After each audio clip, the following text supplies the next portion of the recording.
2023 wasn't a good year for the Carolina Panthers, but I'm trying to make 2024 a better one for myself. Get started on your resolutions with Factor so you're ready for the new year. Factor's ready-to-eat meal delivery takes the stress out of meal planning and sets you up for success in the new year. Skip the grocery stores, prep work, and cooking fatigue. Instead, get chef-crafted, dietitian-approved meals delivered right to your door. With over 35 meals to choose from per week, including keto options, calorie smart, vegan plus veggie, and more, plus over 55 weekly add-ons, you'll have a ton of nutritious and flavorful options to kickstart your resolutions. Skip that overpriced takeout trap. Factor is cheaper and way more delicious than takeout. Get chef-crafted, restaurant-quality meals delivered right to your door, and they're ready to heat and eat in just 2 minutes, which means more time for you. Head to factormeals.com/C350 and use the promo code C350 to get 50% off. That's code C350 at factormeals.com/C350 to get 50% off.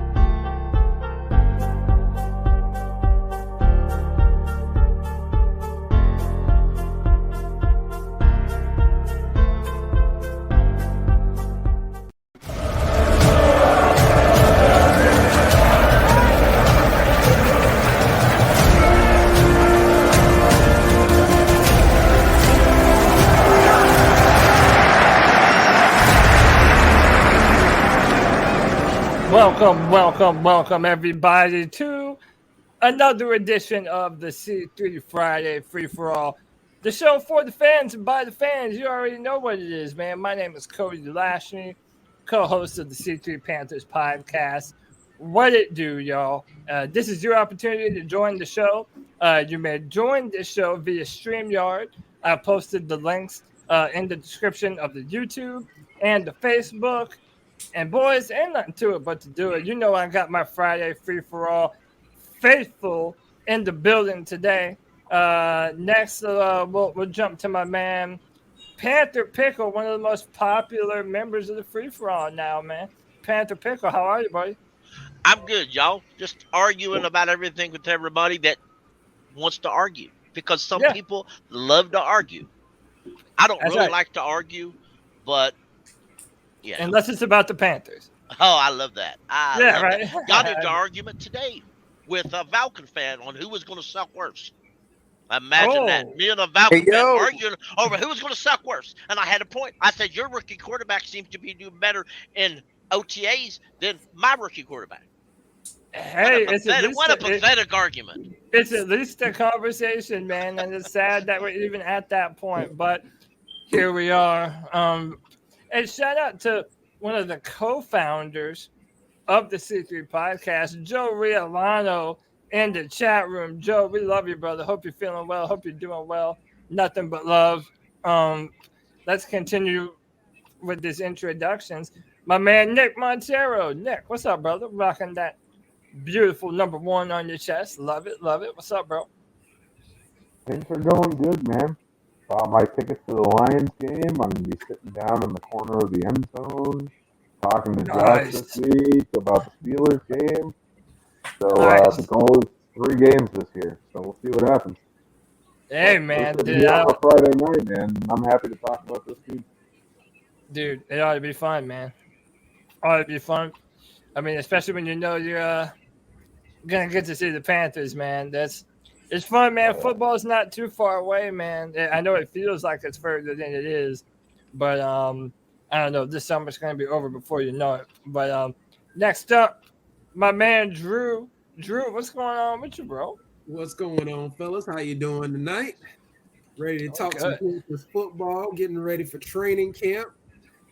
And hopefully we're not hearing anything else about Baker freaking Mayfield.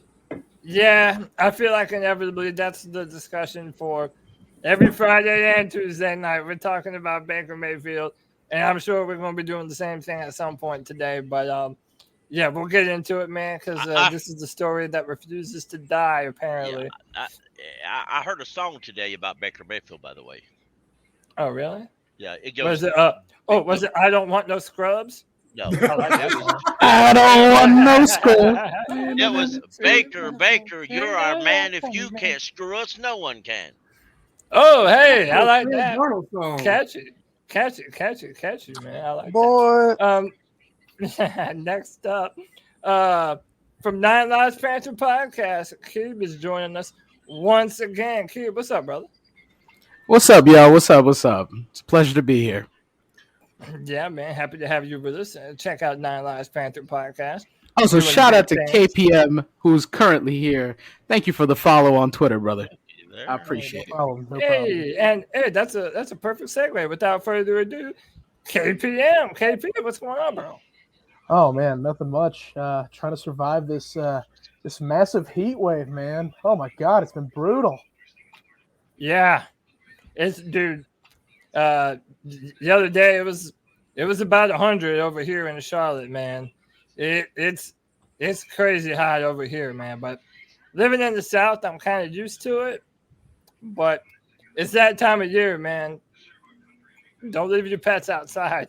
Because this is not the time of year to do it, man. That's for sure. Listen, I had an all-in-one computer earlier this week, and my pet was inside and knocked it over and broke it. I don't know that you want to leave your pets inside either. Yeah, I know. I mean, but the way things are, man, everybody's going stir crazy. I feel like it doesn't matter if you're a people or if you're a four-legged friend. Next, it's actually abnormally colder up in New York City. It was like 65 degrees 2 days ago. Dang, is it really? God, that sounds like a fairyland at this point. Like that don't even exist. It's so hot down here. But if you ever been down south, it's not the heat. I don't want to, brother. Bro. I don't want to around this time, bro. Yeah, but I'll come down in the fall. Introduced yet, Kevin? I don't know where he is. He's normally a midget wrestler kind of. Oh, there. Oh, that was gone. Damn. It was. Oh, he's back. Hey, all right. Kevin, how are you, buddy? White chocolate espresso. What's up? I'm just chilling, just being weird. Like always. Yeah. Right? Waiting for my Lakers to take his number one pick from him eventually. Oh, wait, Drew, did you say Lakers? Yes. Hey, brother, I didn't know you were a Laker fan. See, this I love this podcast already. Why are you shocked that he's a Laker fan? Me being a Magic fan, not shock you at all. Oh yeah, I am a big Magic fan. Y'all blew that. Y'all know, by the way. Y'all know that anytime Probably. I didn't watch it in college. But anytime we start talking basketball on this podcast, I get real mad, dude. Just know the topics are slim pickings. I got really one question for you basketball folks. This guy in the chat named Peanut Butter Hero says Matt Rule should coach the Hornets. Who's he smacking worse, the Hornets or Matt Rule? Probably both. Probably both. They've done goofed as a in the Panther draft. fan and a non-basketball fan, I'm real good with that. Let Matt Rule quit the Panthers and go coach the Hornets. I'm all right with that, y'all. Them guys in basketball, they make former coaches. Maybe Ron Rivera or John Fox will come back. Yeah, I mean, really. Hey, I like that idea. I'll take John Fox. Dude, listen, I don't know anything about basketball. Fox would, but I don't know. It surprised me when I found out that the Hornets actually hired the same coach that they fired to see. Like, Cody, bro, basketball is the most beautiful shit. Basketball is the most beautiful game of all time. I don't know. I disagree, man. I think it's football. I miss when they played defense. Nah, man. I think But I'm a Neanderthal. Now if you fart too loud, you got a foul. But But dude, I'm a Neanderthal. I need my sports to have violence in order for me to enjoy it. It's either UFC or MMA. That's my stick. But hey, sorry for the Hornets, man. I guess I was looking more and more like the Panthers. Done goofed it. It looked like the Hornets were going to go in the opposite direction and actually be the Charlotte team that you could be proud of. But apparently they ain't doing that shit. So hey, but they got the pieces though. They got the pieces. They got Uzo pieces. You think you're LaMelo bringing gonna stay? Steve Clifford back? LaMelo might be in LA soon. Yeah, he gonna be. Yeah. Hey, let's get it, baby. That's what I'm talking about. Go. LaMelo and AD, if he'll probably get traded, but you know what I'm saying. Listen, off grid. No. Listen, the off grid is correct. Football is king. Forget basketball, dude. This is a football podcast, bro. And that's what the fuck we're talking about. I don't pick and choose. I like baseball too. Baseball at baseball at one point was king to me. So, but you know, I can only watch baseball when I'm drunk at the game. Every time I watch baseball, I'll fall asleep, bro. I ain't gonna cap. No, I understand. I understand. It's so much better in person. So much better. The last basketball game I went to, I was literally thrown out of the arena. No way. Are you for real? Why am I not surprised? No, true fact. Yeah. I told you. Did you get in it? Did you get in someone's face about an abortion or something? No, I told the security guard the only person uglier than him was a ref. And his wife was the ref. Oh! I said, I told him. I said, well, who gets on top in that relationship? And shit! I was unpolitely escorted out of the building. It was only a high school game, y'all. And that's come on, bro. High school game. It was. And that's how I got banned for life. I wasn't exactly. No, hey, I forgot I got one more introduction. In my defense. Jay Stubbs, what's up with you, bro? What's up, man? It ain't nothing, as Cody would say, ain't nothing to it but to do it. But I will say this, that I know it's kind of slim pickings for sports talk for the Carolina Panthers, but I will say this, in the Cam Newton era, I really hated Seattle. But, man, I'm really rooting for them to get their quarterback they want. I hope they get Baker Mayfield, baby. Let's go pick Carroll, baby. Marriage made in heaven. Dude, I'm loving it, man. And we're definitely gonna get into that, man. But I'm trying to push Baker Mayfield off as far as possible, man. Because if that's all we do is talk about him. But I wanted to bring y'all in on this debate, man. Being some of the 4-man rush guys, we go back and forth on Twitter, and it prompted this debate. Like a war when they start tweeting. It really is sometimes, man. I wanted to get people's opinion because I felt like making the comparison between Ted Ginn Jr. and Robby Anderson was absurd. It is absurd. Because in my mind, Ted Ginn Jr. is the far superior receiver, the far superior football player. No. He is. So, no doubt. We'll talk about it. Let me set it up real quick. So I put out this poll on Twitter yesterday. It got 735 votes. And Ted Ginn won the vote with a whopping 73.6%. Ridiculous. Dude, that's a crazy amount, man. All right, so Kevin, you're going first then, man. If you're on team Robby Anderson, why are you taking Robby over Ted Ginn Jr.? And what does he do better than Ted did? Well, Robby, Ted Ginn Jr. had an MVP quarterback throwing in the ball. That's the biggest reason right there.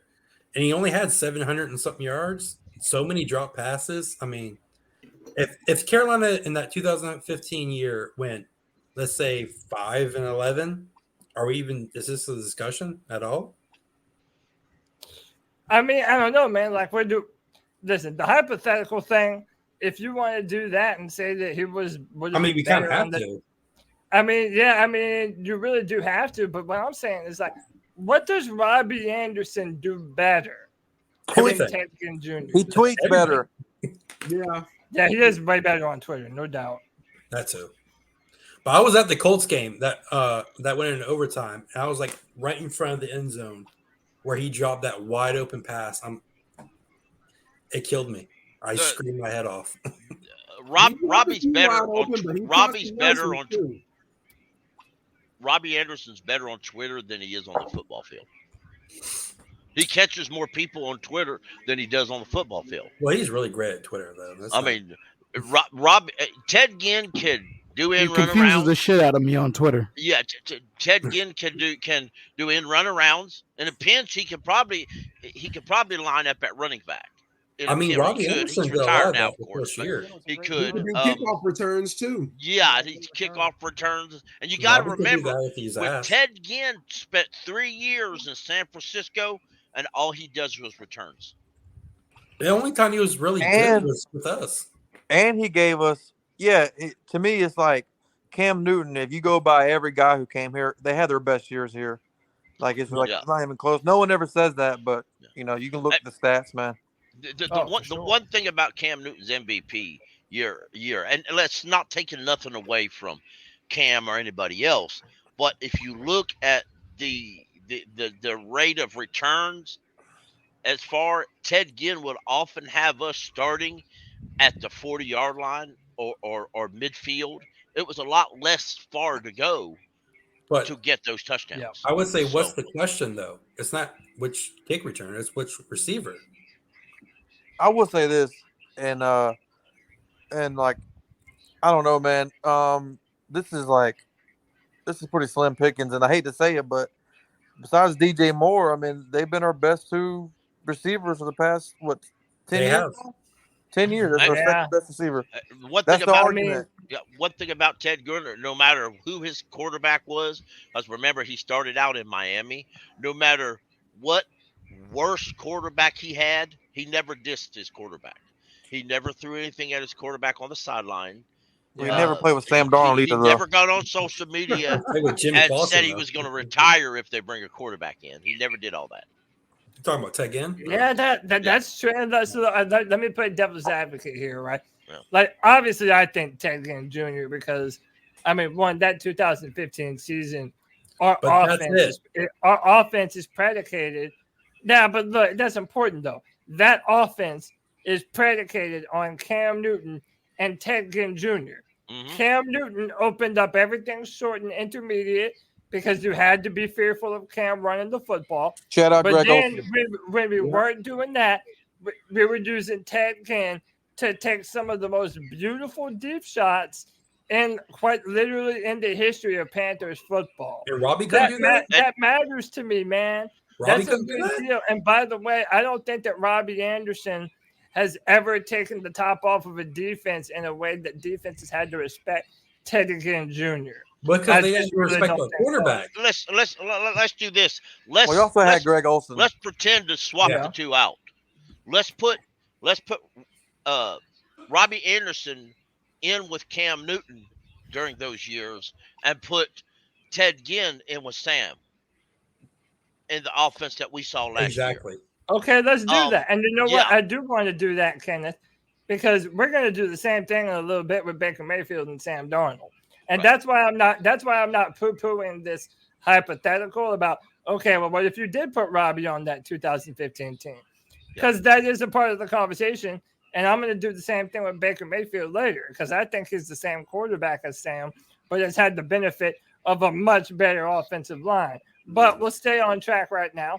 Do you think that Robby Anderson would have been able to produce similar results on that same, 2014 through 16 teams where he had the most of his success? Look at Ginn's receiving. He wasn't there 14, was he? When did he come? Because he left and then came back. He went to Arizona. He went to Arizona and gave us a fumble in the playoff game. Remember that? He just fumbled. Right, but then he came back to us, right? Yeah. Like 2016 was his best year, though. 2016, he had 10 touchdowns? Yeah. No, I think it was 2015, wasn't it? I mean, even though 16 might have had better numbers, he was definitely more impactful, I feel, in 15. Just because of what he didn't have. In 15, he had 10 receiving touchdowns. He had under 800 yards. Cam Newton also had so many of them, though. Yeah, and he dropped so many passes. Greg Olsen had 1,000. In 16, though, he rushed 14 times. So yeah, that was the ball for 14 times. That was that little Marty Hunt. I can say that Robby Anderson really rushed for 14 times with those, those shovel passes. Yeah, that's the point, though. If you look at it that way, would not Ted Ginn be better in the shuttle passes than Robby Anderson? Because Ted Ginn's built a lot like they never really shovel DJ Moore. Carolina. And that's true. They never really did that with Ted Ginn Jr., but the few times that they did, he was able to do it successfully, man. And like my man Off Grid says, Ginn had that track speed. Yeah. Like once he got the hauling ass, once he hit that top speed, I don't know, man. Like he dropped a lot of those. There was a clip online. I actually tried to find it on YouTube because I wanted to see the whole clip and I couldn't. But there was a clip where Ted Ginn started out one way, reversed it. It was near the end zone. He turned around, went and went the entire across the field on end run around type deal. Now, if you look at that one play, Robby Anderson would never do that. Now, in Robbie's defense, Robby was just trying to run over somebody.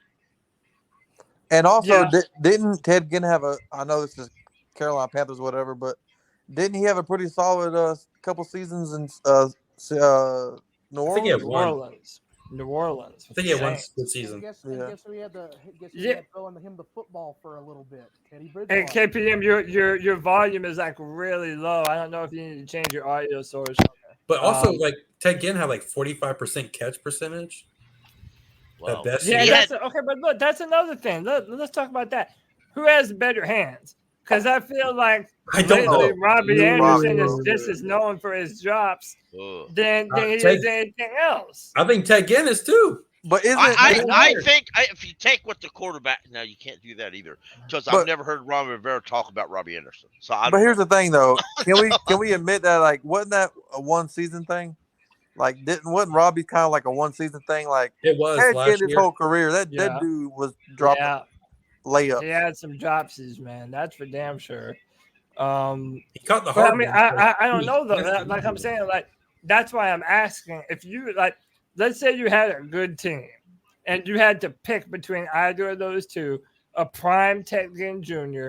and a prime Robby Anderson. That might be for him right now. Who knows? I got a better question. Okay.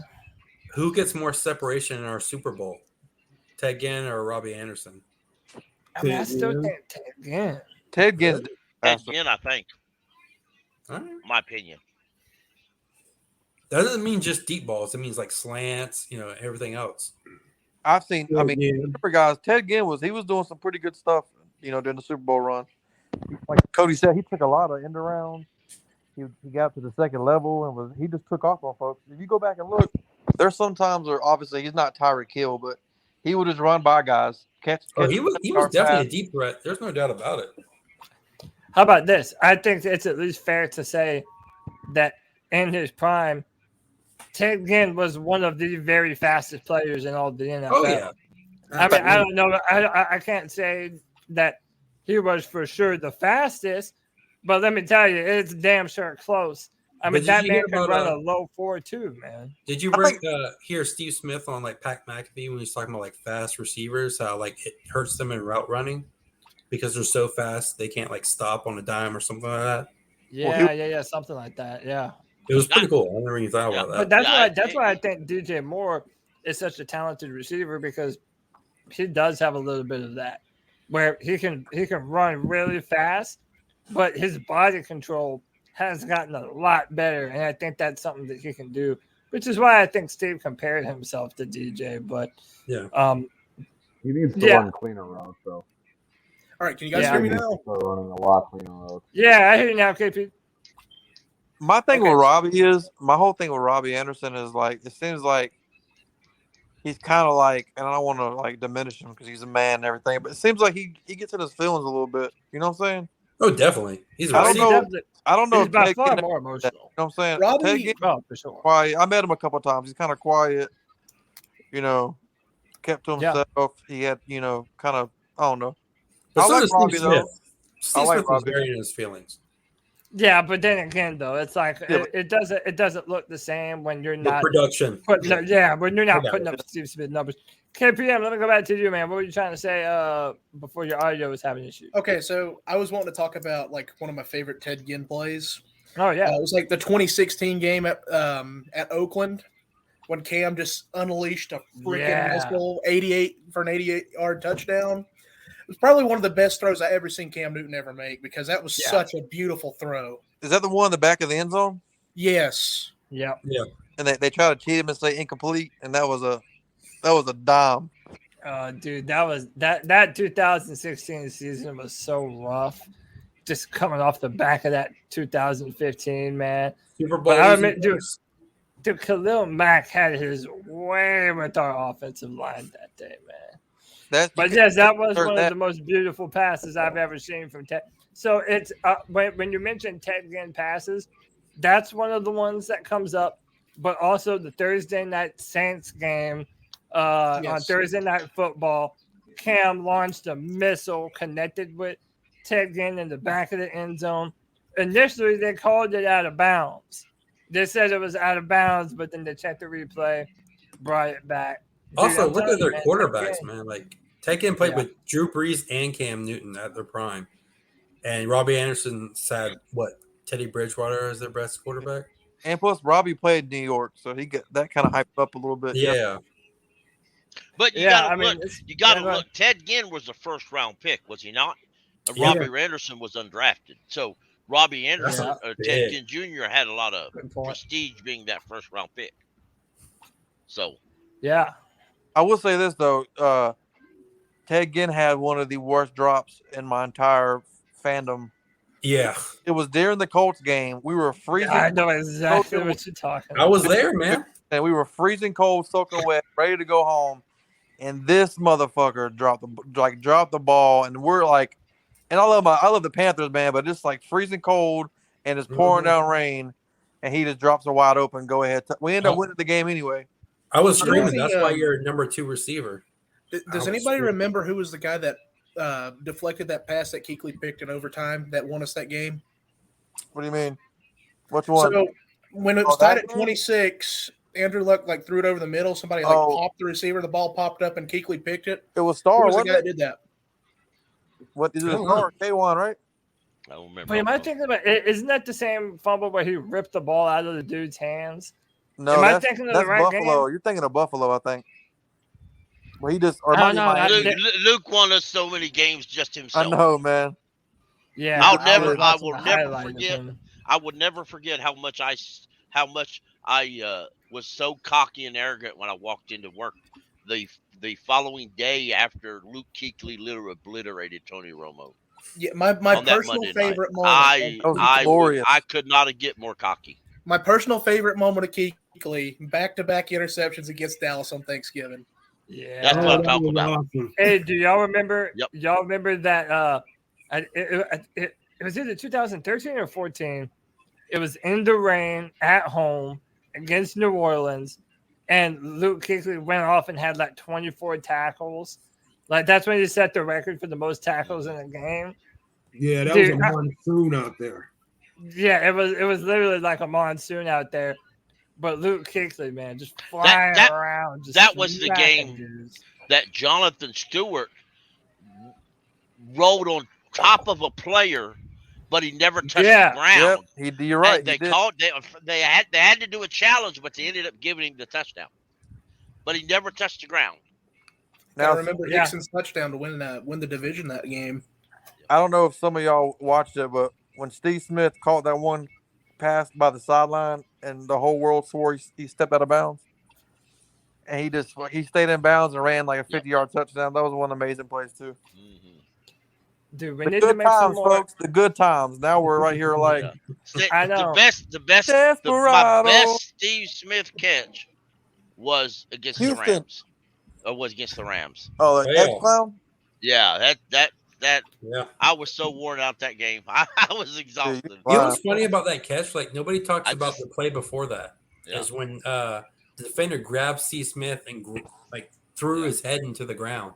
What people are talking about during that game, we almost lost that game. Both kickers for the Rams and the Panthers missed the kick. Multiple kicks. I remember that. Kenneth, I thought you're correct because I thought the Rams kicker made it and I was pissed. But then they showed the replay. He was like an inch short, and I'm like, missing both ways. I was like, holy shit! Yeah. You go watch that game. You go watch that game. That's football is a totally different game now. Yeah, you're right. You're right. You can get that game on YouTube quite often free. You just got to. I'm sure it was a great game. So it games back then were really football games because the receivers had to fight to get down the field. A lot of them did. Yeah, and you couldn't just throw slant routes either. Yeah, if you were running across the middle of the field, especially like if you near where those linebackers roam, they would light you. That's why Randy Moss didn't do it. That's something else to bring up on Robby Anderson. Oh yeah, yeah. Take some of them shots Robby Anderson goes downfield for. What happens if he had to fight to get downfield to catch that ball? That's a good point. I mean, who do you think has more fight between the two? Like, who was more physical, Robby or Ted? I think Ted was, because Ted learned. I think he learned to be physical like that on special teams. Well, I mean, in my opinion, though. Robby's from Florida, right? Yeah, I don't know where he's from. He looks like he's from Florida with the hair. He's definitely one of those island boys. He looks like an island Florida boy. Island boy. I think I'm gonna go with the Florida kid. Them Florida guys are crazy, bro. Yeah. And so look, I'm gonna again. I would take Ted. I think Ted is the better receiver because of the top end speed. So that's why I'm going with him. I do think, and obviously for the sake of the Panthers' future, I do hope that Robby can serve that same kind of role. I've said the Panthers' deep threat receiver is cursed because we just do not have the quarterback of the offensive line to be able to stretch the field. He's from New Jersey. Is he really? Yeah, Robby Anderson. Oh, but that makes sense why he went to Temple. Yeah, he went to Temple. Yeah. Now, why Big Jordan says in the chat that Ted Ginn's dad was real tough on him. That's why he was. Well, he was a coach. Yeah. Yeah. I saw him with Pat McAfee. Well, I know Robby lives in Florida now. That I do know.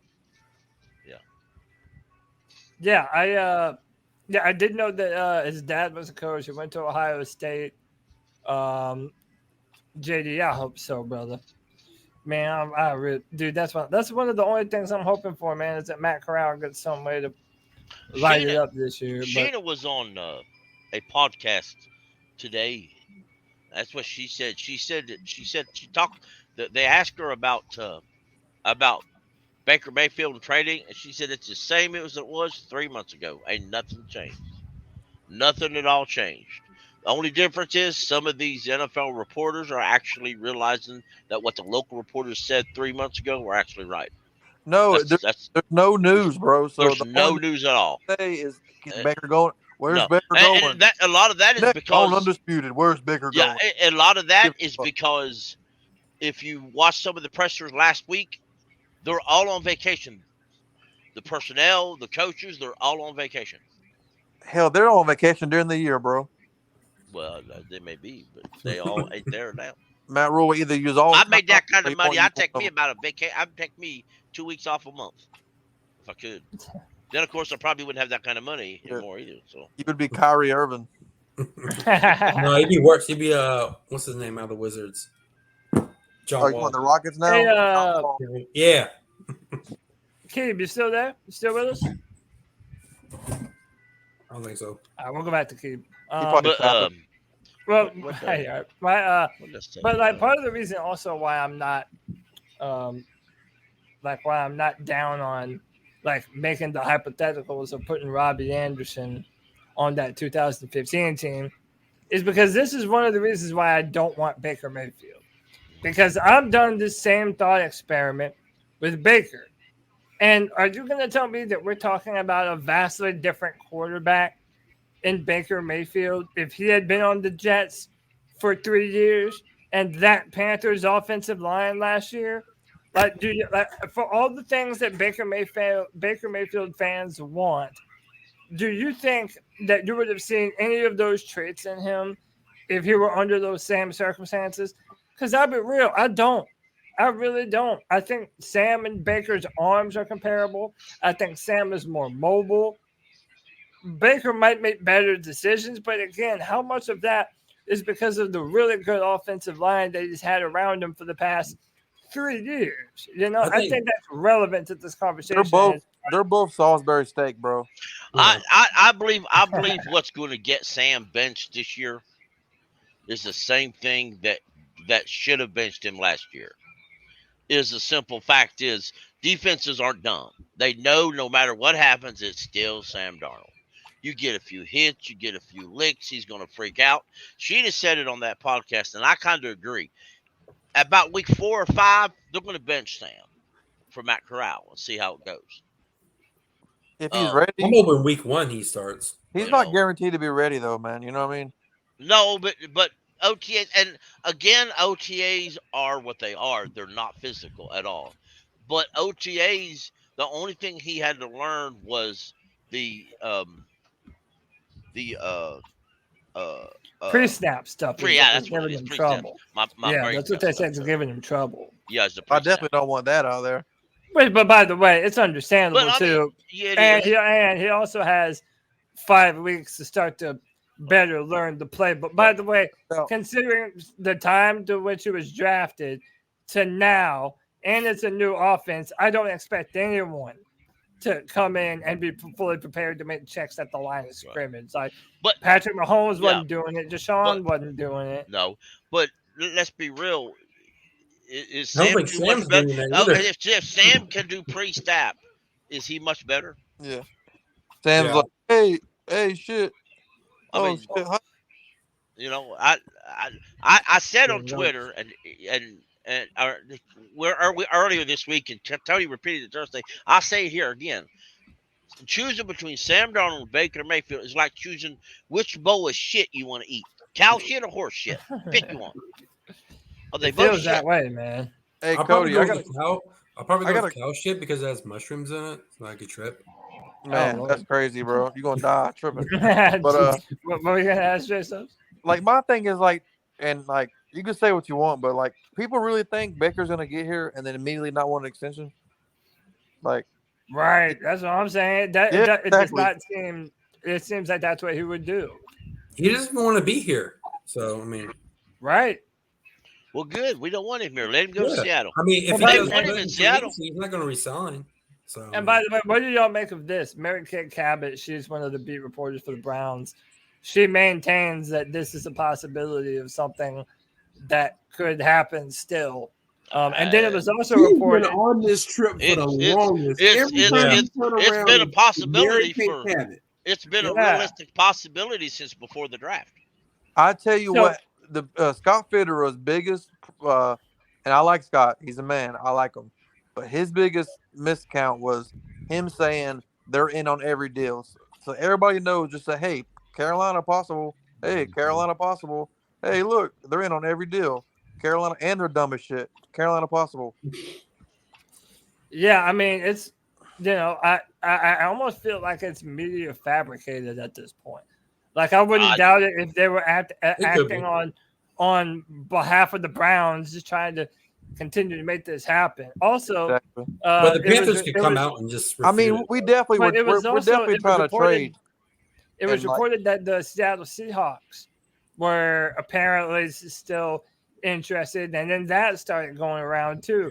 They're not trading for him. Who do you think between the two is more realistic in terms of going to get Baker Mayfield, the Panthers or the Seahawks? I think it's us, just because that if they would trade him and pay most of the salary, I think he'd be a Panther already.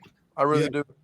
Yeah, Drew, what do you think, man? I think if they ate most, I agree with Jay Stubb. If they ate most of the salary and we only had to pay like $5 million, they would have made the trade already. It'd be done.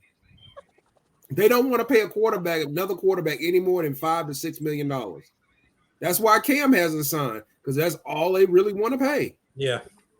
They got $15 million wrapped up in Sam Darnold. They don't want to spend another 10 to 12 on another quarterback that's going to possibly sit the bench. And I mean, if you bring in Cam and you pay him 10 to 12, and then you got $18 million on the bench and Sam Darnold, I mean, it makes no sense. And on top of that, too, is like they're going to want to, they want to sell tickets, bro. And hey, Baker Mayfield, new beginnings, come buy your tickets. I don't know if Baker Mayfield sells tickets. You can bring Cam back, and that'll bring people to the stadium. There's a lot of people from Ohio who live unfortunately, with this fan base, there's a lot of people who like Baker Mayfield. You know what I'm talking about. Yeah, a lot, man. A lot more than. And I do think Carolina would most likely trade for him, other than Seattle. Unless Seattle's trading for him. You know what I I mean, say? if you're Baker, which one makes more sense? He wants to go to Seattle. He don't want to come to Carolina. Yeah.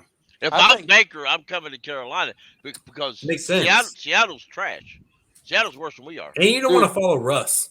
Cody, could you imagine Week 4 Baker Mayfield? I mean, I'll be all for it. Throwing Matt Rule under the bus. He's gotten so many coaches fired, man. I know. See, that's a plus. I mean, literally every, But unfortunately, Matt Rule would be the one coach he couldn't get fired. Wait, what was the coach who couldn't get fired? I said Matt Rule. But unfortunately for us, Matt Rule would be the one coach Baker couldn't get fired. Yeah. Matt Rule's a cuck. Hey, draft Chuba. I like how he runs. Oh, he's running something, all right. Stupid shit. Right. Hey, his wife told him don't come home if he didn't draft Chuba Hubbard. Don't come home and don't bring him. Exactly. So I'm trying to see where this YB Jordan in the chat was saying that there's new information from Aaron Wilson. Baker Mayfield. Okay, so this is from Pro Football Network. Baker Mayfield officially remains on the Cleveland Browns roster in a state of professional limbo, excused from a mandatory minicamp as he continues to rehab from offseason shoulder surgery. The former top overall pick and Heisman Trophy winner awaits a change of scenery. It's quiet for now, a league source has said. So we got Cody. We got one guy who's in limbo, and we got a guy who can see the motherfucker because he sees ghosts and shit. Yeah. Which is not We got a guy that should be in limbo. Yeah. No, he should be out of the league, for being honest. So the Browns want to trade Mayfield and shed as much of his $18.8 million salary as possible. Mayfield likewise wants to be traded and have a fresh start, potentially a lucrative new contract. And that's a point that J Stubbs is making too. Like, they're going to want he's probably going to want an extension. He's not playing on a one-year deal, bro. He won't get an extension in Carolina. Just flat out, he's not getting it. And if they trade for him, if the Panthers trade for him, they don't have to give him an extension. It's like, dude, you're under contract. Show the fuck up and play the ball. But you say that, but you saw what Robby did last summer. Well, yeah, but too bad. Well, you know what? How'd that prove? How'd that work out for us? That was a screw yourself in the ass deal. Yeah, but we should have done what White Chocolate wanted to do and trade Robby last year. That's what we should have did when he had trade value. And Baker Mayfield has absolutely zero right to ask for an extension. He ain't done jack shit. What's he gonna do? I played so great last year in Cleveland. I should get some more money. Dude, I'm not saying that you're wrong. I'm just saying that this is how these players are, bro. That's how it is. This is the new era. I understand. But my point is, that's what we lack in Carolina. We lack a coach with moxie. We got one. He's told to shut up and sit back and be quiet. We got to cut because if you don't coach and I can't coach, whatever he said. Yeah, exactly. That's what I say. I mean, we get guys who'd love to be coached, and we need a coach that's going to tell. And you know what? I'll just be this way. We need a coach, and even if he has to get on the front of the media and say this player needs to figure out what he's doing on the field before he worries about his paycheck. Do you know who reminds me of Matt Rule when he talks? Y'all remember when George Bush said the most dumbest shit ever? Oh, and he's like, he does have some George Bush. Yeah, he's like, fool me once, you can't fool me again, or whatever. You know what I'm saying? He kind of has those happy idiot vibes. It's like, he's hopeful, but at the same time, he doesn't really know what he does. I will never forget him having like his pep talks in the locker room. No wonder we come out flat in the second half. You guys go out there and get hard and push it. Hey, remember when that one reporter threw shoes at George W. Bush? That'd be hilarious if somebody just started throwing their shoes at Matt. Throw their shoe. Shit, it might be Robby Anderson. Matt Rule threw it at Robby Anderson. He probably dropped it though. Robbie's gonna whoop Cody's ass for putting that pole up. But you know what? Robby ain't whooping shit. He just tweets real aggressive. You know what? In reality, even if you trade, I don't understand what he's disagreeing with, but even if you trade for Baker Mayfield, then it's still up to Scott Fitterer to decide if he wants to give Baker a new contract. But here's the thing, though. You're right. Because again, I'm not saying you're not right. But what I'm saying is he gets traded here, and then he's like, "Well, I need an extension." You really think we're not going to give him one? Like, seriously? We probably would. Like, we would look so stupid to trade for a quarterback. We would look stupid to give him an extension. Yeah, you're right. I mean, it's the same instance when we traded for Baker Mayfield. When we traded for Sam. I'd rather just keep Sam and then call it a season. To be honest, I would too. I would too. Mm-hmm. We traded for Sam, and I know a lot of people gives Scott Fitterer down the road for picking up the 5th-year option, but he literally had to pick up that. He had to say yes, I'll pick up the 5th-year option, or no, I wouldn't. Literally a week after the draft ended, a week. He didn't really have any time to think about it. Let me read this part real quick because I think it matters. The interest between the Seahawks and Mayfield is mutual. And that's another thing. Good, I don't want someone that doesn't want to be here, man. He has said on podcasts, he has said numerous times before that he doesn't want to be here, man. And it's like, this is going to be the guy that's going to save the season for us. Bullshit, man. We don't want him, and he doesn't want us. So I'm kind of over it. Hey, real quick, I wanted to read the $10 love bomb. If we screw up and win the Super Bowl this year, do we still fire Matt? Fool. I'm to the point I'd be okay with it. I would credit the players and the coordinators. Southbound, appreciate that $10 love bomb, man. I don't know. That's pretty tall. I think if you make a Super Bowl, you're probably not getting fired. Dude, we're not winning the Super Bowl, guys. I hate to say with all due respect, the only thing we'll probably be winning is a tank bowl. Yeah, I mean, so much of it depends on the quarterback position, man. Like, maybe it's just me being naive, but I'm not writing it off that Matt Corral couldn't come in and have some level of success. I'm not saying that he would blow us away, but I'm saying that our offense, we can build an offense around him that could be easy enough for him to start, make some routine complete passes, and just let him play, man. I don't even think it has to be that hard with the upgrades you made on the O-line. If I could throw this in there real quick, because it just hit me as I was replying on the chat. Scott Fitterer is from an organization who frequently trades for these kind of fellas, but don't give it an extension. They traded for Javon Clowney and never gave him an extension and lost him the very next year in free agency. This is a quarterback, though. Well, they also, but that's defensive end. Which is more important, your quarterback or a stud defensive lineman? Quarterback. Well, it depends on those are probably the number the one and offensive number line two. is. Quarterback, left tackle, defensive end, in my opinion, the top three. Yeah, I know Seattle has this rapport of trading for players and then not necessarily give an extension. Did not the Rams do that with Von Miller? They traded for him last year and then lost him to the Bills this year. But that's different, though, that they were adding a lot. We did the same thing with Jared Allen, bro. You know what I'm saying? Like, they added a piece to try to add to the Super Bowl. Yeah. But I'm just saying that there ain't no guarantee that just because you traded for a guy, you're giving him a quarterback. Yeah, I know. I'm not saying Baker Mayfield may not ask for one. I'm just if I'm the Panthers, I'm just asking him one simple question, dude. Why? Kenneth, look, you're right, man. But listen, this is my thing. This is the thing I dread the most, and trust me, I don't dread much. Yeah. But I cannot stand her. We suck all year long. Yeah. And every third commercial is Baker Mayfield and his fucking. Yeah. I know, it's so terrible, man. I don't want to see that at all.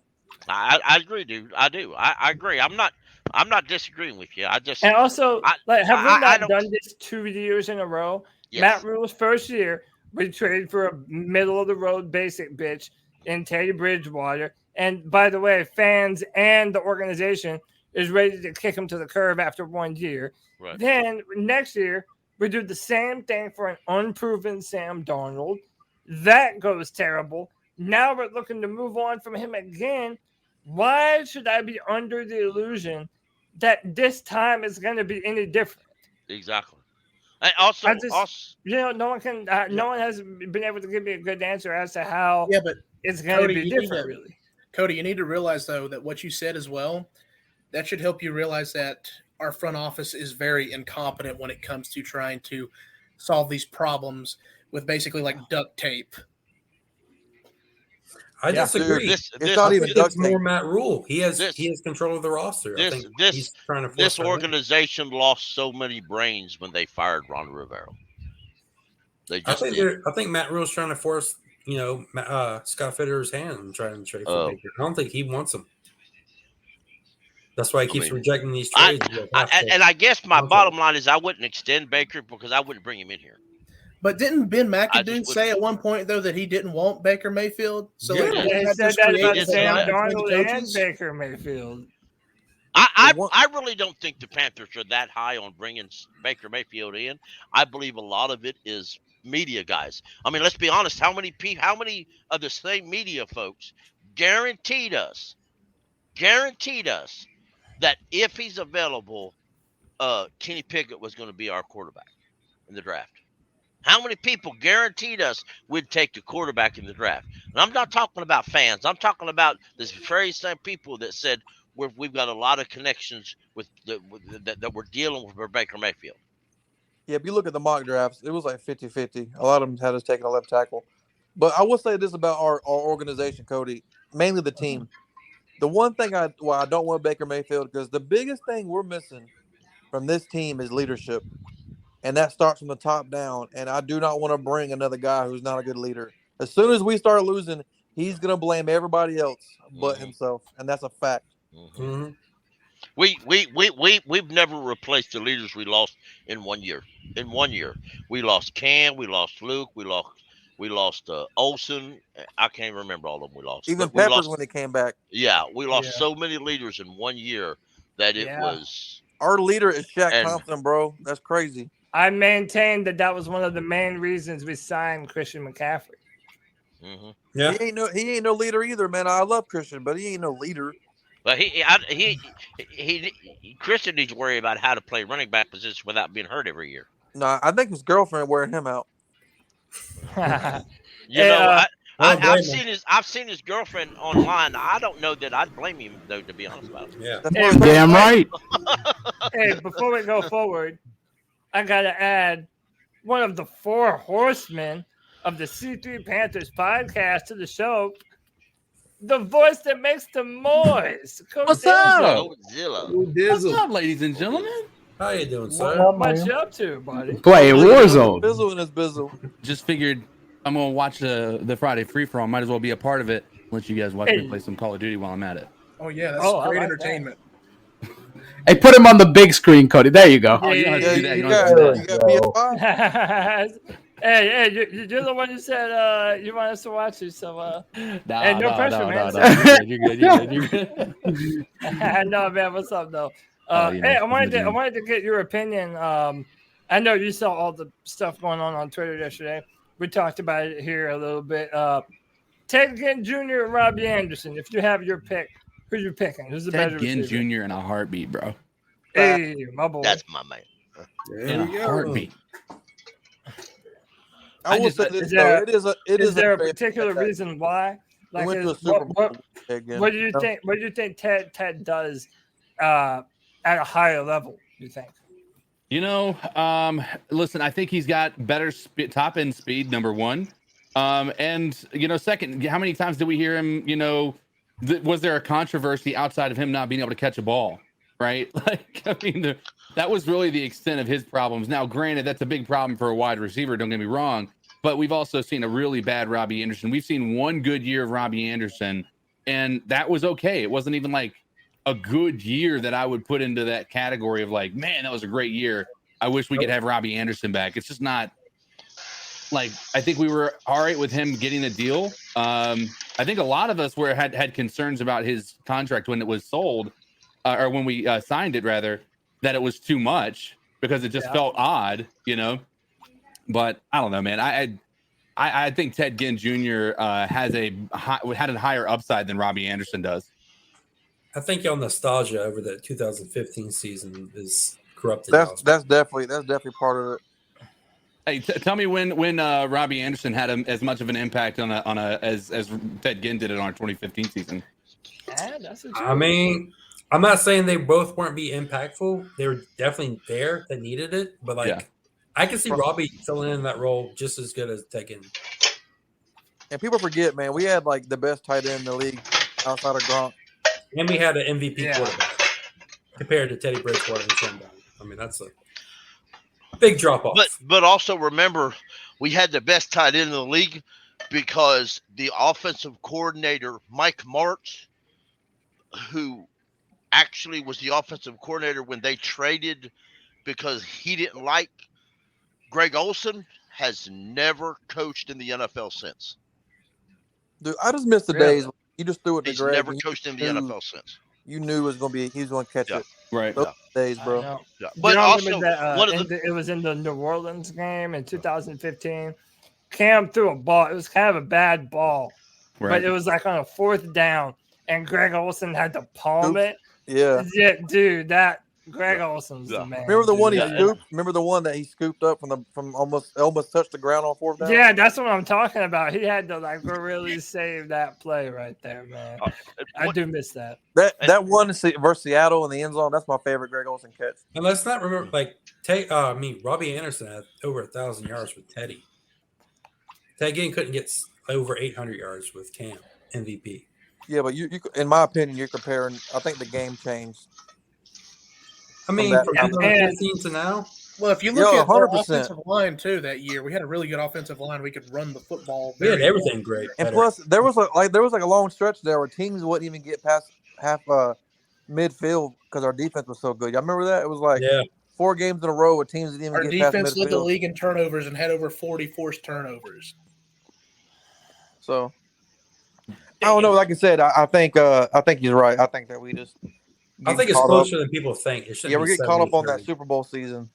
Let me ask you a question about Olsen, just because I got in a discussion with a person a couple days ago over it. He's a Bears fan though, but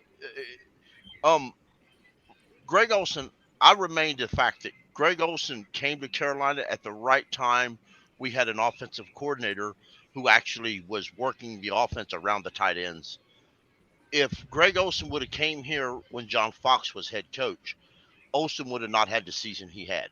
Oh, definitely. Because John Fox didn't believe in throwing to tight ends. If you couldn't block, you wasn't worth playing to John Fox as a tight end. That has to be the best trade ever, right, for us? Yeah. Probably. Yeah, for sure. Yeah. Shout out to Petey Quick, another member of the Non-Lives Panther podcast. Hey, Petey Quick, what's up? That's a heck of a profile picture, by the way. Oh yeah, Petey Quick. He's not shy about his opinions about Matt Rule. Who's punching him? Hey guys, don't get me wrong. Our owner. Hey, oh, okay. Keeb, I don't know if I ever got your opinion on the whole. Hell, you can give us both. You can give us Teddy and Robby and Baker and Sam. Like, are they the same player? Because I feel like you can maybe. Even though I prefer Ted Ginn, I understand the argument that Kevin's making. You know, maybe if you put him on a better team, maybe he would be better. And I kind of think that's what happened between Baker and Sam. But go ahead, Keith. Tell me what you think.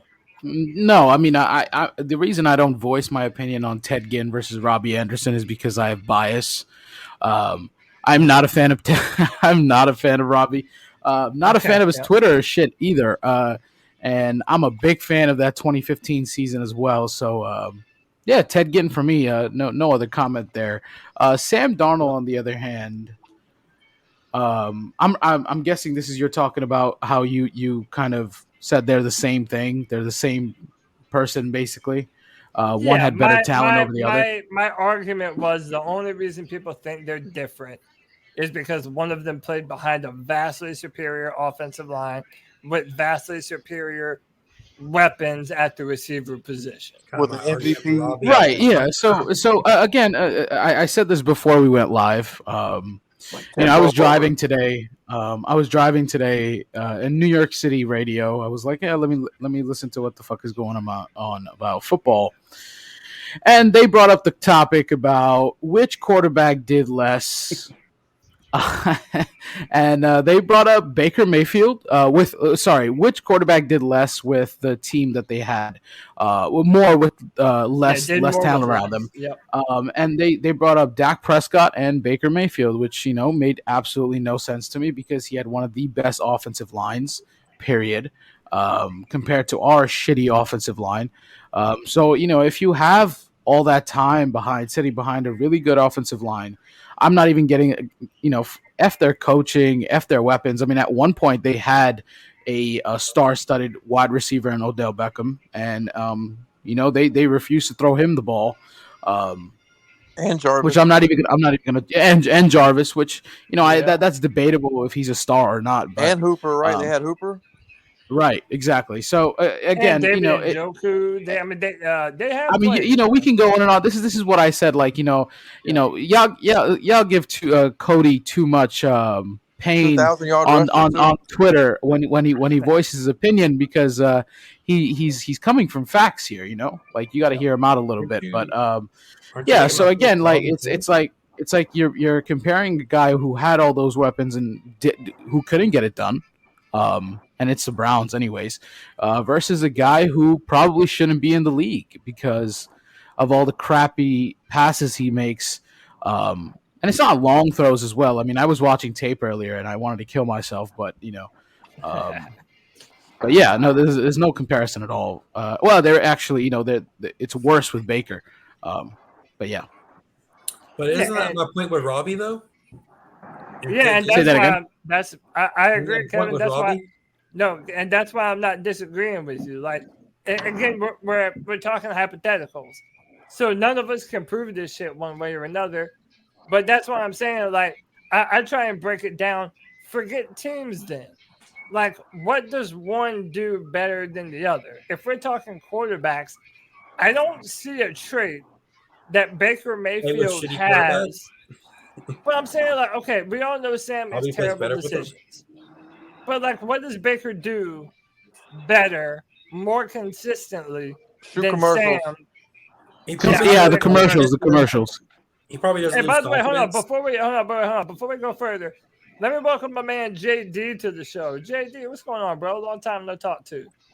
Oh, what's good? What's good? Can y'all hear me? Yeah, man. I like that gas profile pic. That's nice. Yeah, man. We all could use some gas. Yeah, I went to fill up my car, so I was like, this is not right. Something's wrong. But yeah, man, I just wanted to hop on and get into this discussion about trading for Baker. Like I've said it for a while. I agree with what Cody said. What a lot of you guys are saying. You trade for Baker, and it's the same thing they've done since Rules became the head coach. Not to mention, we don't know what we have in Corral. It's all but, besides me wanting Corral to succeed, because I want the team to succeed, I want the team to win, so I can talk shit to people who aren't Panthers fans. But besides simply wanting Corral to succeed, you don't know what you have in him. So if you were to bring Baker in and Baker becomes a starter, and let's say Baker balls, that man's going to want to get paid. If not immediately, once you bring him, he's going to want to get paid. Hell, none of us know Sam might actually be a decent QB this year. New system, new coach. On paper, the O-line is better. I say that, and even I don't believe it as I'm saying it. So I fully expect to see Corral on the field. But JD, it's really not okay. All things considered, it's not crazy, because what we're talking about is when you consider all the upgrades that we've made in the offseason, what is the difference between Sam and Baker with those same upgrades? Like, Sam started 3-0 with us next year. I'm not saying he has to be an MVP, but damn, he doesn't have to be a world beater just to be better than he was last year with a better supporting cast. I said it on the Tuesday show. All we need our quarterback to be, whether it's Sam or Corral. I don't know if everybody will remember, but Kyle Allen, during that 5-game win stretch, after Cam went down, that's all the quarterback needs. Don't make mistakes, and you're going to lean heavy on the run game. That's all we need. Hell, people make the comparison that Corral could be like Russell Wilson, taken in the later rounds. You look at the Seahawks team; they weren't asking Russ to go out there and sling it all over the field. They had Marshawn Lynch in the backfield. They also had the Legion of Boom too. Yeah, and so I'm not going to say something similar though. I'm not going to sit here and say that our defense is the Legion of Boom, but we have pieces on defense that can keep us. I feel like we had last year we had a type of defense that if we had a lead, we were going to be hard pressed to throw on us and get back into the game. I feel like we still have that kind of defense. We had a players that if we get a touchdown or 2 touchdown lead, our defense isn't going to let you back into the game. So now you go to the offensive side and you look at it. On paper, the O-line is much better. So whoever is back there, be it CMC, Chuba, I can't think of the cat we got from Tennessee, they should be able to and if you rotate them guys and they stay fresh, the quarterback isn't going to have to do a whole lot. Run the ball. Yeah. Hey, when you do throw, make a smart decision, get the ball there on time. For Sam's time in the NFL, I doubt he can even do simple things like that. For that reason, I would rather see Corral out there. And you're right. Yeah, I think he's spitting, man. Go ahead, Jason. The only thing, and both these guys have it, the problem is decision making. And that's like your biggest weakness as a quarterback can't be decision making. And that's clearly what Sam Darnold's biggest weakness is, decision making. Yeah. He just don't know what to do with the ball. And it's going to cost us. But at the same time, it's like I'm with sorry, I forget your name. JD. JD, what you said is 100% true. It's like, I think we're like Kyrie Irving. We're at an impasse, man. We don't know what to do. And I do like that JD brought that up though, because this offense is built where you don't have to depend on your quarterback play. Not only do we have Christian McCaffrey, but I'm telling y'all, Deontay Foreman is about to be a big part of our rushing attack. We are going to run the shit out of the football. We all know this. Then more importantly, we have seen Allen, we've seen Heineke, we've seen Bridgewater have a level of success dinking and dunking around the football field in that intermediate level. I think if we can get our quarterback, whoever it is, to get comfortable doing that, and then every now and again set up some of those deep shots down the field for Robby or DJ, then do it, man. And I think that would be a perfect system for Corral to be able to jump into. Corral. Yeah, but Corral, but also, listen, at this point, we kind of just have to accept Sam Darnold, I feel like if we're not going to trade for Baker, Sam Darnold, they're going to give him the benefit of the doubt, and they're going to start him.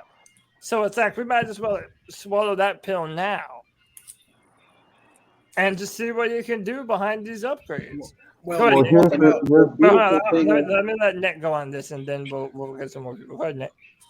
My only thing about this is, okay, if you're going to sit there and say that the decision making needs to be the best quality or one of the best qualities that a quarterback has, couldn't you also sit there and say Matt Corral's struggle in between the snaps is going to be an issue if it is not resolved? Yeah, I mean, Matt Corral is not going to be the answer next year, bro. That's just not going to be the answer. As much as we want it to be, it's just not going to be the answer. Like, I hate to say how do we know that though? For next year or you mean for this year or the year after? Like the next season coming up. Okay. I don't see him being ready. Not. I mean, if he does be ready, it'd be week 10, and we're like, not a playoff team. And I want to be hopeful. I'm just trying to be realistic. I hope the dude comes out and kills it. But like what's his name said, his biggest weakness so far is to learn the playbook. But do we even believe in him enough to be a backup at this point? Because my deal is this: we have PJ Walker. Of course, he can be a backup. But okay, so that's what I'm saying though. Like, this is the perfect opportunity, is it not? We know the Panthers coaches are going to give Sam Darnold his chance. We'll give Sam the benefit of the doubt. Let him try it one more time to be a starter. And if he fails, put in the young kid. And let's see what we got in it, man. Like, to me, it's almost like a perfect scenario. It's a win-win. If Sam sucks, boom, he is who we thought he was. Then if not, then he's blowing away our expectations, and we can get rid of him next year and start Matt in 2020. 2023. Yep. Or am I crazy in that? I mean, look, I'm a Panther fan, bro. I've been a Panther fan a long time. I go to all the games. I've seen it all, man. Like, we can't put all this pressure on this kid to be the savior, man. We just got to go with the punches and see what happens. That's part of the reason why, like, the beauty of the situation. Like, he say he takes the starting position, because I'm of the mindset that if it's close in training camp, get the preseason, and there's little difference between Matt's understanding of the playbook and his control, then they do what New England did to Cam. Like, hey, if it's close, we rolling with the rookie. And the offense is going to be predicated on running the ball. Yeah. If Matt does develop, and he has a strong arm, like quick release, all of that. DJ will probably be happy as hell. Like, hey, I finally got a fucking healthy quarterback. Maybe we could turn it to some Aaron Rodgers. I don't got bro name. Devontae Adams. Yeah, Devontae Adams. Like, DJ has that potential. He's yet to play with a healthy QB for a full season. A good healthy QB, because Teddy doesn't count. So right, and like also like Jay Stubbs was saying, you don't depend on him to be a savior, or we can't expect him to be a savior. I don't think we're expecting him to be a savior. Like, we're just expecting him to be good enough. The man just said Aaron I Rodgers, think bro. that's possible. We want to throw the ball like 22 to 23 times a game.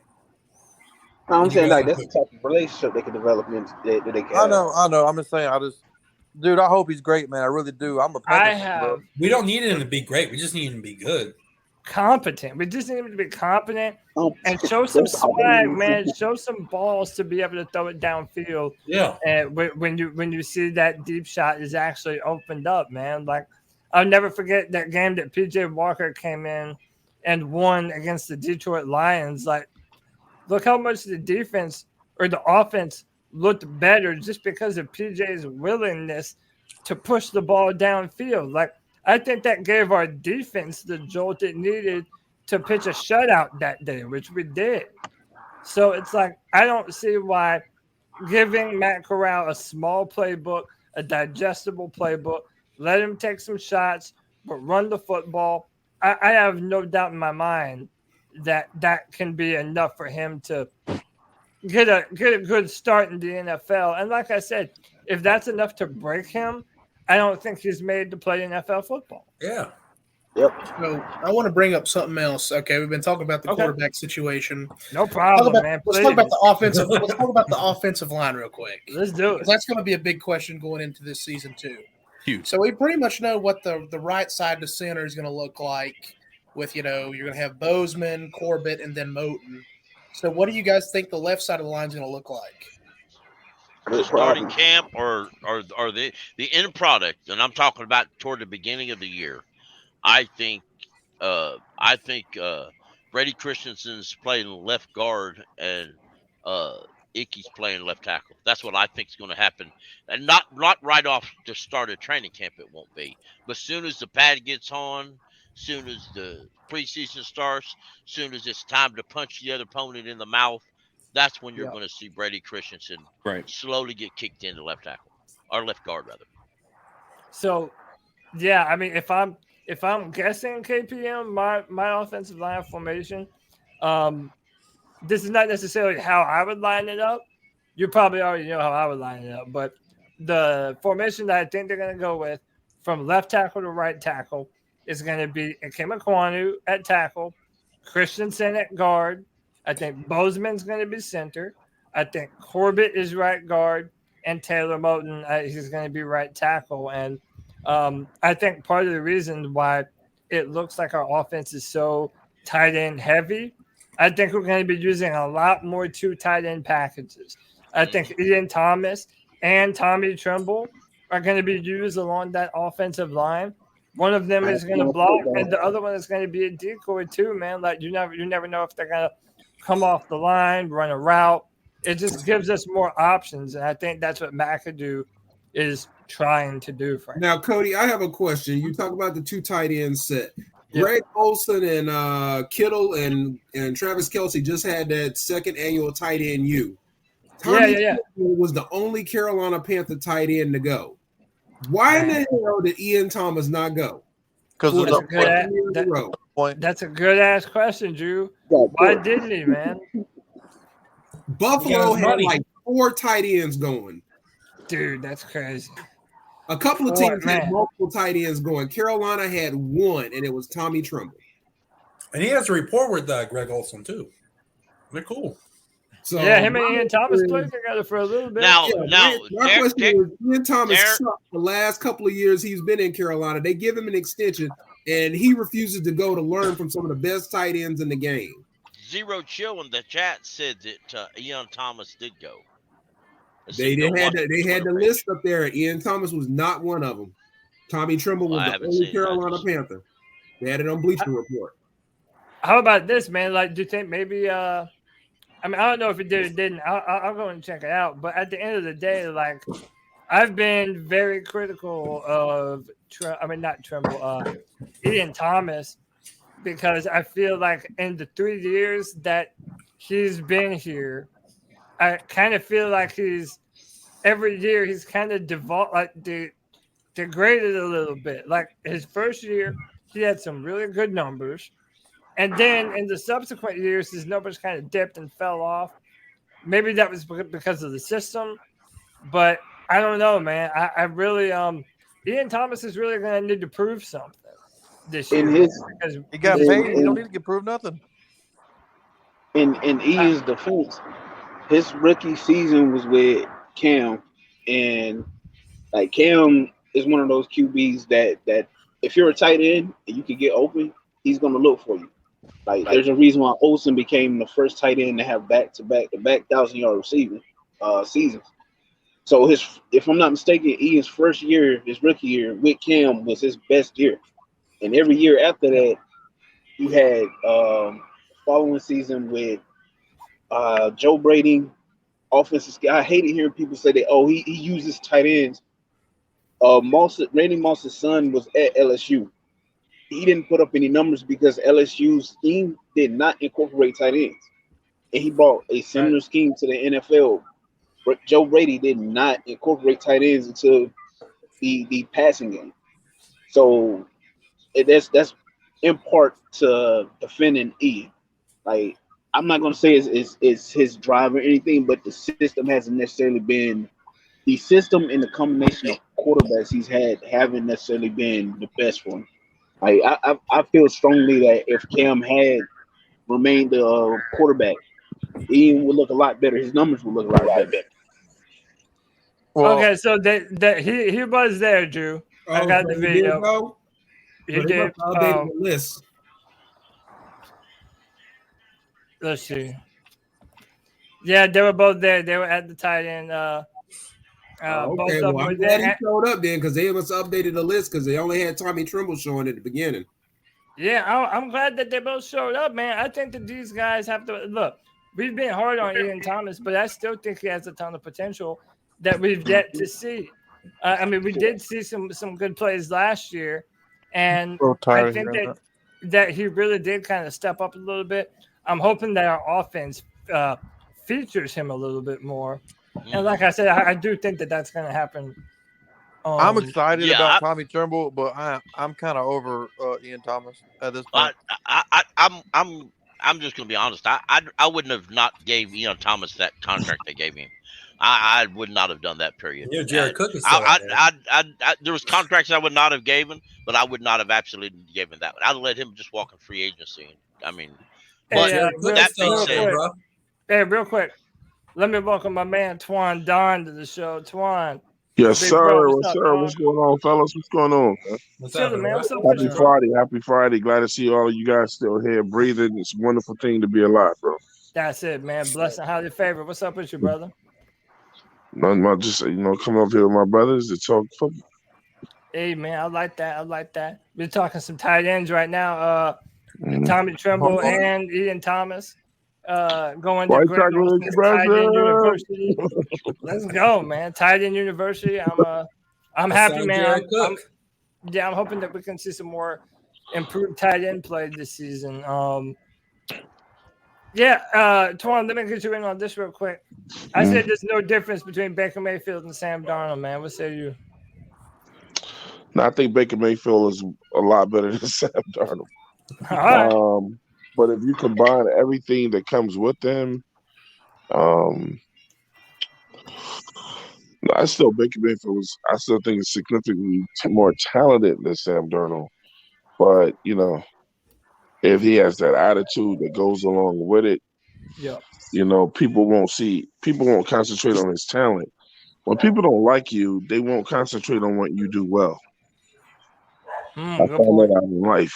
You know what I'm saying? So I think if Baker, grows up, which I feel now he's gonna be forced to, or he's gonna be unemployed, then you'll see a better quarterback. But you think there's any argument to be made that, like, if you put Baker on Sam's teams that he was on, do you think Baker would have had a better go of it on the Jets and the Panthers? Yeah. Okay. I mean, for now, man, look, I'm ready. Look, if we're going, I don't personally like Baker Mayfield, but I think he gives us a chance to win. And I'm willing to take him for a year because my thing is, if he comes to us, it's two people on our team now who are on strike 2. Baker will be on strike 2. Matt Rule will be on strike 2. These guys, you got a coach and a quarterback that has to get it right this year. So, I like what Shannon Sharp said. How can Baker save his job when he can't save his own? Yeah. The thing with Baker Mayfield coming here is that I think it's a plus for us. When you're doing with plus minuses, it's like, because this dude is on his last strike. Yeah. And plus, if he's only going to be with us a year, he's got to prove to all these other teams I'm worth picking up. Because now, if you come to us and he sticks it up with his talent, now you got an attitude and you can't play no more, and nobody's going to touch him. Exactly. Yeah. And he's going to be on every commercial, Twan. Right. So those commercials are going to end. Yeah. He going to be on an empty. He going to be on an empty Panther Stadium, and it's going to be game day. Right. So remember when they did that CGI Panther that like came to life and ran around the stadium and shit? Right. Yeah, they should. The greatest part of the season last year. At home with Baker Mayfield, and he's sitting there kicking it, and then that Panther just comes and eats his ass. Like, nah, get the fuck out of my stadium, bro. But hey, Drew, I know you got to head out of here, man. Drew, you got anything you want to say? Hey, I just want to say hey, what's up, Drew? What's going on, Twan? How you been? Hey, look, man, Drew came over to the show the other day. I like to thank him, man. Coming over, showed up. We had a good time, man. Drew, I appreciate it. Absolutely. I'm going to still be in the chat, guys, but I got to jump off here for a bit. If I'm able to jump back a little later, I will. But you guys keep pounding, man. That's cool. Hey, keep pounding, brother. Honestly, I'm probably not even going to be here too much longer. I got some family that just showed up. I'll probably go another 10 to 15 minutes tops, I just wanted to come on here and give y'all some content today so that way I didn't leave everybody high and dry even though there's no news. But Drew, I appreciate you, brother. Enjoy the rest of the afternoon. All right, you guys too. We'll see you. Yeah. Hey, there is some official news. I don't know if you guys got a chance to talk about it before I was able to pop in, but training camp dates have been announced, bro. Yep. Yeah. Oh, shit. What's the dates? 26. I think ours is the 26th or 26th or 27th. I couldn't remember which one. It's 26, yeah. July. What's up? Of July, I should say. Okay. Yeah. Okay. Yes, sir. I went last year. It'll be here before you know it, man. Seriously. They'll let you in? Security. I thought it'd be more secure. Okay. Yo, this year. I thought they were still on the notch thing. You know. I know, man. Hey, does anyone have anything on their mind that they want to talk about before we get on here, or before we get off here? Say now or forever hold your peace, man. I'm gonna say one thing. Look, man. Say what you want. Y'all should probably pray for me, man, because I'm from New York City, man. I'm from Brooklyn. And right now, the Carolina Panthers are my team, and you know what the heck, coaching. And I'm also a Knicks fan. It's really bad these days. Damn, bro. Well, if you're a Knicks fan, it's been bad for a long time. So after that draft last night, I know you ain't happy at all. Yo, man, prayers up to the big homie Twan, yo. He's out here struggling, yo. It's bad, bro. It's bad. Yeah, I mean, hey, man. And we all fall on down times. We're gonna ride the wave back to the top, man. We're gonna do it eventually. I've been saying that about my Magic for a while. Hey, by the way, fun fact: did y'all know this is the 50th Friday Free for All? This is the 50th time we've done this shit, man. We're century old or half century old, Brady. Filthy. Damn it, I don't know if anybody notices, but in the thumbnail, I've been putting volume and then like the Roman numeral corresponding with the number. And today was just volume L. Just volume L. Everybody's out here taking L's, dog. It's not. We've already been doing this for almost a year. But guys, yeah, one thing I gotta remember, man. You guys could have started it mid-season last year, Cody. I don't know. I know that I've been numbering each and every one of these, and this is the 50th Friday Free for All that we've done. So. But Shout Cody, out to my people, man. All my OGs, man. Nick, Kevin, Panther Pickle, man. Everybody's that's been coming in here, hanging out in the Friday Free for All, man. Y'all have been making this show possible. Oh man, I didn't even see Pickle there, bro. What's up? I mean, hey man, y'all Pickle's usually in the middle or something. I watched your 53-man roster show the other day. I wasn't able to catch it live, but I did watch it on. Oh, appreciate that, bro. Appreciate that, man. Yeah, man. Hey, check out, yeah, man. Y'all check out 704 Charlotte Bound Podcast. Check out my man Twan. Help him grow the channel, y'all. Most definitely. Cody, but the one thing we got to remember, man, like days like this makes it sweeter when we're back on top. You know what I mean? Right. Oh yeah. And that's why we do it, man. Like, dude, we're gonna hang out. We're gonna bust down when it's bad times, and when it's good times, it's gonna be even better, man. And that's what we do this shit for. I'd throw this question out. Yeah, go ahead. Two different reporters this week, Person and Newton, both projected that the Panthers will keep 9 offensive linemen. Did they not keep 10 last 2 years under rule? Yep, it's just 9. I thought sure they kept 10 the last couple years. I thought they had what's his name on the practice squad, didn't they? The backup center, what's his name? Tecklenburg. Yeah, Tecklenburg. But he was I on the don't roster. want to see him on the field at all this year. Well, me neither. Me neither. Well, both. One of it's weird. What Newton had us cutting Mays, and Person had us keeping Mays but cutting Brown. Yeah. Yeah, I think it was cut Brown. He cut something anyway, but they were like, it's a start. I feel you. Yeah, it's confusing, man. I know what I would do, but I ain't in charge.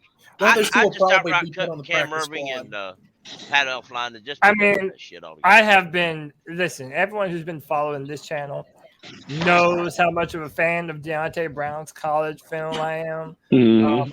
I love this dude at Alabama, and I'm telling you, if we cut this man, he's gonna go and be some starter on another football team, and we're gonna regret letting go of his ass, man. If we cut him, it's gonna be. If we cut him, it's gonna be so we can keep at no good flunky. I guarantee you, Michael Jordan. I'd love to somebody tell me what Michael Jordan has done for the NFL and be a Pro Bowler, guaranteed. Like Pickle said, man, go check out 704 Charlotte Brown Show. We did in the roster with Newton.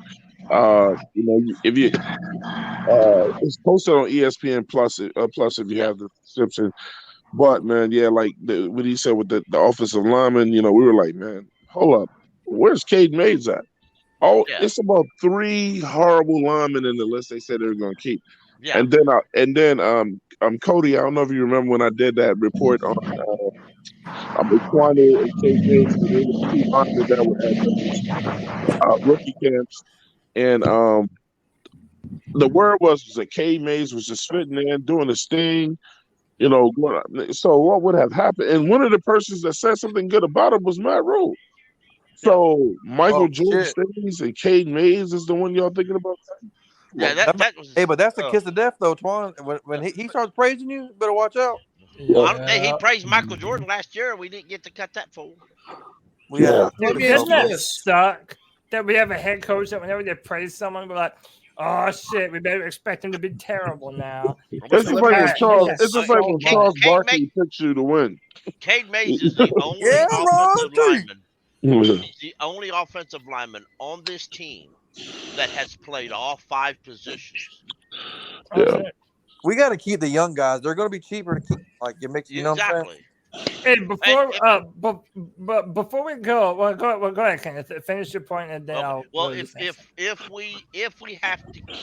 we get to a point that we're cutting anybody, and if we not counting the contract, Pat Elflein is the guy that I think you really want to cut because all he offers you is depth at guard and center, and Taylor Mays could do that, and Brown can do that.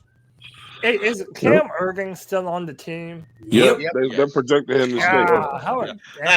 He'll probably be our swing just to get him off. To be honest, as much as I don't like it, he'll probably be our swing tackle. Hey, so I'm gonna ask y'all this, and then I'm probably gonna jump up off of here. But I think it's a good question. So it's looking like no Deshaun Watson. All the rumors are there's not going to be Deshaun Watson playing football for a year. They're probably going to suspend him for a year. That means no Deshaun week 1. Wonderful. It's looking like they're going to suspend Alvin Kamara for 6 weeks.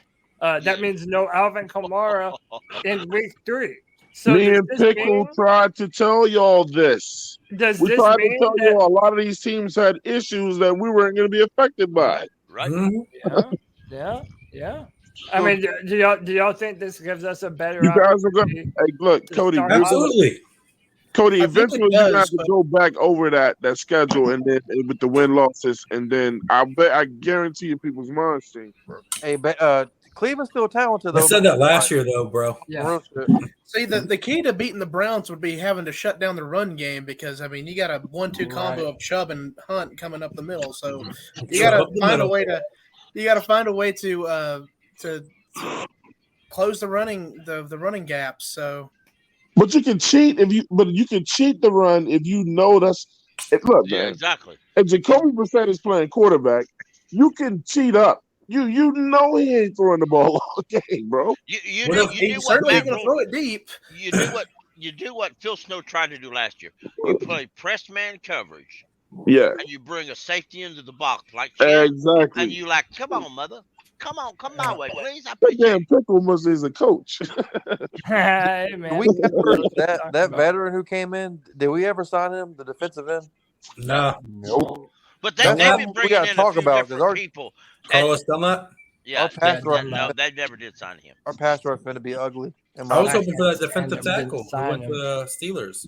Yeah, Larry Ogunjobi, dude. He went to UNC Charlotte. I would have loved to have that dude as an interior pass rusher. He had like 6 sacks last year as a defensive tackle. Yeah, the dude's been a beast. He played for the Bengals, the Browns. He played for a few other teams. That dude's the shit. I like Larry Ogunjobi. I liked what's the guy y'all just said? The defensive end that we didn't sign? Dunlap? Yeah, Carlos Dunlap. I thought that would have been the perfect signing for the Panthers to sign. We may still sign him. Yeah, we need one, man. We need a defensive end bad. We got the money if we're not going to spend it on a quarterback. I think a lot of the issue is they want to get somebody in, but they don't want a guaranteed starter to come in. They want to give YGM a chance to start. He's got to earn that starting position. We can't just hand it to him. Well, not under Matt Rule. You just be given a job. You don't have to earn it. Yeah, that's a fact. That is a fact. You might earn it, but you might be on your knees underneath the desk. And if you can't earn it, Matt Rule's going to bury you on the bench. That's a fact. Yeah. Yeah, and so the only thing that I don't like about that, though, is I feel like the past 2 years in a row, the Panthers have tricked us. Like, we start out hot.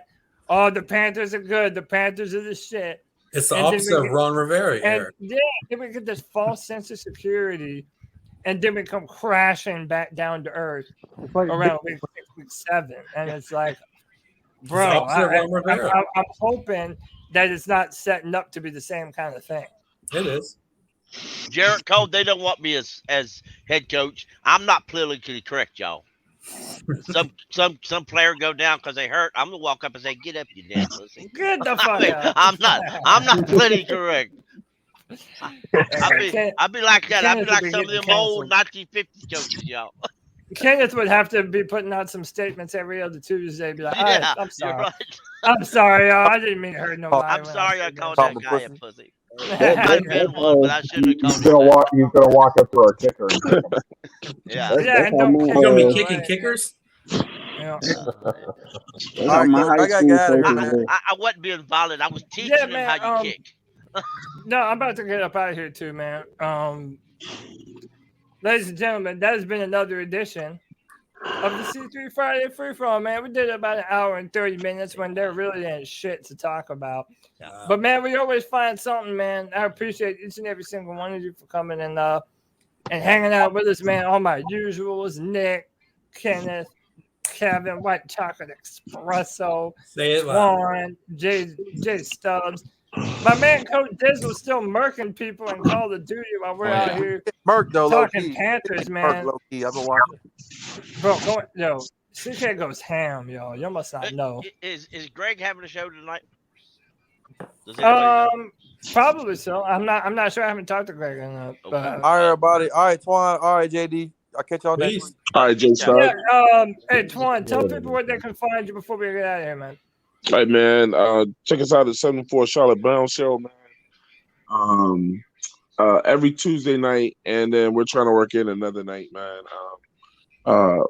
Number one show for the fans, by the fans. You know what I'm saying? We're trying to do our thing. We're growing. My attention will be 100% on that show now. You'll only catch me there and here with Cody. And look, man, just come join us. We have fun. And subscribe, hit the like button, tell people about us, help our channel grow. We just talk sports over there, man. You know what I'm saying? Panther sports, and we have fun doing it. Yep. That's what's up, man. Everybody hit that like button on the video. Hit the subscribe. Soon here, I'm going to be uploading these Friday free-for-alls to the audio version of the podcast as well. So people who want to listen to it on the go, you'll be able to do that. Hit the like, hit the subscribe. Hey, man, we're trying to get to 4,000 subscribers by the time we start the season, y'all. So be a friend, tell a friend, man. Hit the thumbs up. Leave comments in the video. That always helps the algorithm. And yeah, man, you know us. We're going to be here every Tuesday at 9 p.m., every Friday at 7 p.m., delivering you this Panthers content. Ladies and gentlemen, that's all for your boy. Peace and love. Keep pounding. Keep pounding.